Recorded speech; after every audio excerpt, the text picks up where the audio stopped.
హరే కృష్ణ. శ్రీమద్ భగవద్గీత 3వ అధ్యాయం కర్మయోగంలోని 7వ శ్లోకం. యస్త్వింద్రియాణి మనసా నియమ్యారభతేర్జున కర్మేంద్రియైః కర్మయోగం అసక్తః స విశిష్యతే. మరొకసారి. యస్త్వింద్రియాణి మనసా నియమ్యారభతేర్జున కర్మేంద్రియైః కర్మయోగం అసక్తః స విశిష్యతే. భావం: కానీ అర్జున, తమ జ్ఞానేంద్రియములను మనస్సుతో అదుపు చేసి కర్మేంద్రియములతో మమకార ఆసక్తులు లేకుండా పనిచేసే కర్మయోగులు నిజంగా ఎంతో శ్రేష్ఠులు.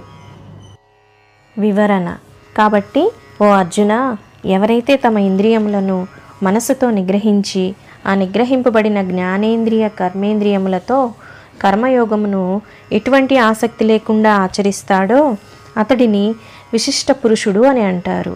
అర్జున, శరీర అవయములనే కాదు, మనసును కూడా స్వాధీనంలో ఉంచుకోవాలి.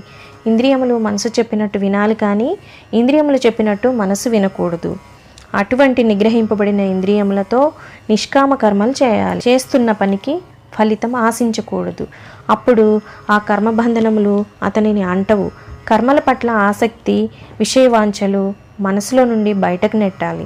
నిష్కామంగా, ఏ కోరిక లేకుండా, ఫలం ఆశించకుండా, నేను చేస్తున్నాను అనే అహం లేకుండా ఏ పని చేసినా ఆ కర్మలు అతనిని బంధించవు. అటువంటి కర్మలు చేసేవాడు విశిష్యతే అంటే శ్రేష్టమైన వాడు అని పిలువబడతాడు.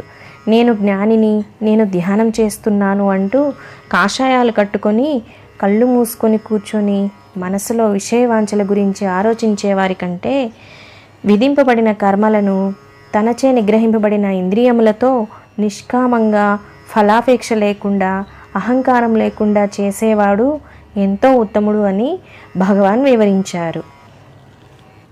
ఈ వీడియో నచ్చిన వారు తప్పకుండా సబ్స్క్రైబ్ చేయండి, లైక్ చేయండి, కామెంట్ చేయండి, షేర్ చేయండి.